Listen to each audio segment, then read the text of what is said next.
Hello दोस्तों, welcome back my YouTube channel MS academy, जो कि आप लोगों के लिए प्रस्तुत कर रही है त्रिकोणमिति। त्रिकोणमिति एक ऐसा सब्जेक्ट है जो कि आपको बोर्ड एग्जामिनेशन के लिए बहुत ही लाभदायक है। हमारे बोर्ड एग्जामिनेशन में इस चैप्टर से 43% क्वेश्चंस आती हैं, जो कि हमारे मैथमेटिक्स के लिए बहुत ही ज़्यादा लाभदायक है। चलिए चर्चा करते हैं त्रिकोणमिति। यहाँ तक कि आप जो देख रहे हैं त्रिकोणमिति, आपको त्रिकोणमिति इससे पता चलता यह है कि त्रि मतलब तीन, कोण मतलब कि एंगल, जो आप लोगों को पता होगा कोण, जैसे कि यहाँ पर देख रहे हैं, जो कि यहाँ पर इसको इस टाइप का हो गया तो ये कोण हो गया, एगो कोण यहाँ कर दिए तो ये दूसरा कोण हो गया, ये तीसरा कोण जो कि हमारे 90 डिग्री के एंगल पर है, जो कि ये हमारा पूरा समकोण है। अब चर्चा करते हैं त्रिकोणमिति। त्रि मतलब जो आपको हम अभी बोले हैं, त्रि मतलब तीन, कोण मतलब कोण, और मिति मतलब माप, जो कि हमारे तीनों कोण का जो माप निकलता है। ये तीन कोण आप जो देख रहे हैं 1, 2 और 3, ये तीनों कोण का जो हम माप निकालते हैं उसको हम त्रिकोणमिति कहते हैं। एक त्रिभुज में आप लोगों को पता ही होगा, एक त्रिभुज में तीन कोण होते हैं और तीन भुजा। कोण आपको जैसे कि 1 और 2 और 3, ये तीन आपका ये क्या हो गया, कोण हो गया। और भुजा 1 और 2 और 3, ये आपका भुजा हो गया। तो चलिए सबसे पहले आप इस त्रिकोणमिति का डिफिनीशन लिख दीजिए। यहाँ तक कि आप लोगों को बीच यह फार्मूला लिख दिए। त्रिकोणमिति शब्द मतलब त्रि मतलब तीन, कोण मतलब कोण, ये कोण, और मिति मतलब ये तीनों कोणों का माप।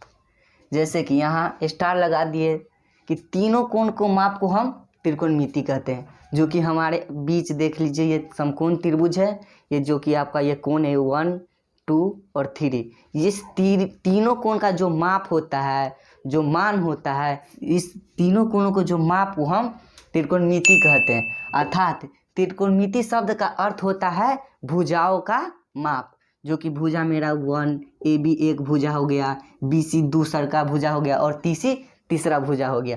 त्रिभुज में तीन कोण और तीन भुजा होती है। तीन कोण 1, 2 और 3, और भुजा AB भुजा, BC भुजा एंड AC, ये तीनों त्रिभुज का भुजा है। और कोण A, कोण B एंड कोण C।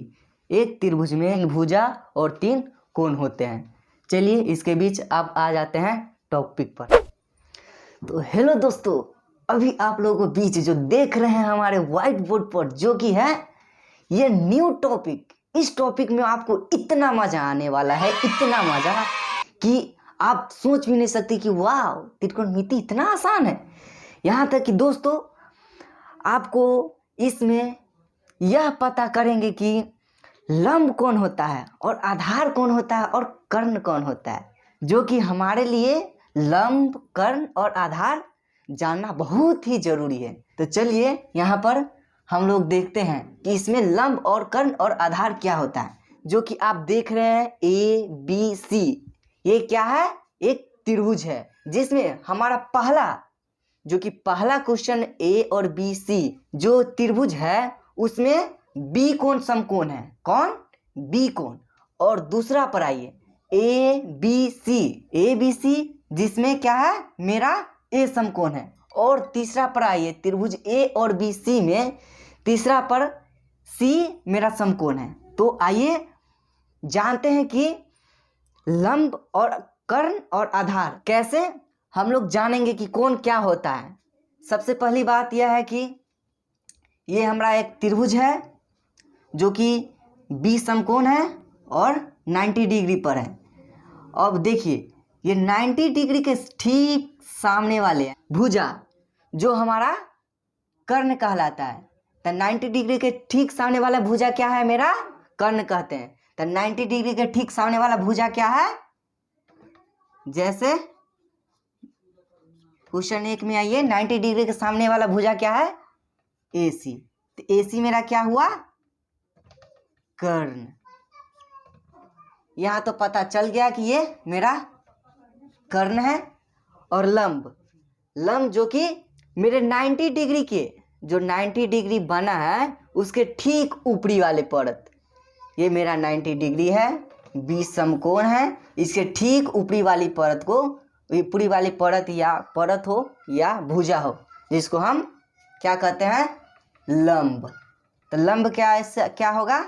90 डिग्री के ऊपरी वाले भुजा को लंब कहते हैं। ये तो पता चल गया। अब आई बारी किसकी? आधार की। तो देखिए मेरा कर्ण पता चल गया, लंब पता चल गया, और बच्चा कौन है? आधार। तो सिंपल सी बात है कि कर्ण और लंब जिस भुजा पर टिका रहता है उसे हम क्या कहते हैं? आधार। ये आपको पता चल गया लंब और कर्ण किस पर टिका है? आधार पर। चलिए इसमें तो हो गया किसके? आधार पर।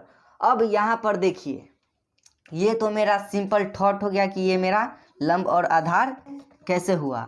अब देखिए, अब समकोण के दृष्टि से हमको लंब और आधार पता करना है। कि आपको ये याद रखने वाली बात है कि कर्ण मेरा है, जो कि मेरा कर्ण क्या है? A और C।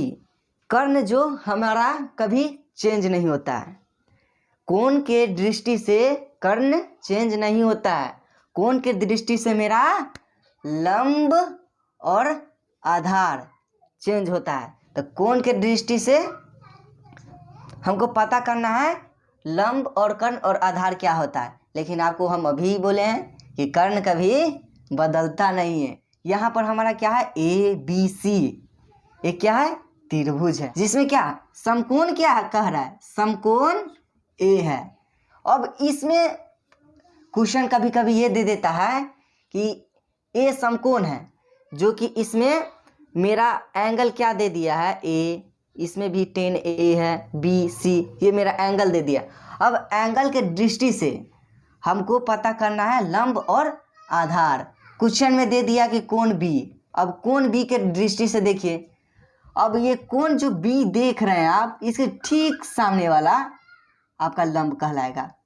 और ये तो आप जानते ही हैं कि कर्ण ठीक 90 डिग्री के सामने वाला को कर्ण ही कहते थे। कर्ण तो आपको पता हो गया। अब कोण के सामने वाला, ये तो 90 के सामने वाला को हम कर्ण कहते हैं। अब कोण बोल दिया है क्या? B। अब इस B, कोण B के सामने वाला को हम लंब कहते हैं। अब जब कर्ण और आधार हमको मालूम है, तो स्वाभाविक है कि मेरा AB क्या होगा? आधार। ये मेरा पता कर लिए। अब तीसरा पर आइए, ABC और समकोण जिसमें क्या है? C है। सबसे पहले आ जाइए कि इसी में, अब ये तो क्या है? B के लिए मेरा, अब कोण B के लिए उसके सामने वाला ठीक भुजा क्या है? AC। कोण B के लिए AC क्या है? लंब। कोण B के लिए आधार क्या है मेरा? AB। और कर्ण तो आपको पता ही है, 90 वाला के सामने को कर्ण मेरा हो गया BC। अब इसमें कह देगा कि कोण C के लिए लंब और कर्ण कौन होगा। तो अब यहाँ पर देखिए, हम क्या बोले थे आपको कि कोण के सामने वाला को हम लंब कहते हैं। कोण के सामने वाला को, कोण C के लिए मेरा क्या हो जाएगा? AB लंब, BC कर्ण, बच्चा कौन? AC। AC आपको क्या हो जाएगा? आधार। इसी प्रकार आपको बोल दिया जाए कि कोण B के लिए लंब, कर्ण और आधार क्या है। चलिए ये तो आप लोगों को बनाना पड़ेगा। यहाँ तक कि आप लोग ने ये सीख लिया। अब ये आप लोग बनाइए और हमको कमेंट कीजिए। आपको तो ये बता दिए हमने कि लंब किसको कहते हैं, कर्ण किसको कहते हैं, आधार किसको कहते हैं, कौन सी भुजा लंब कहलाएगी, कौन सी भुजा कर्ण कहलाएगी, कौन सी भुजा आधार कहलाएगी। चलिए मिलते हैं आपको नेक्स्ट क्लास में। वीडियो पसंद आए तो आप लाइक कीजिए और चैनल पर नए हैं तो सब्सक्राइब कीजिए ताकि आपको ऐसे ही इम्पोर्टेंट्स वीडियो मिलती रहे। ठीक है, थैंक्स, बाय।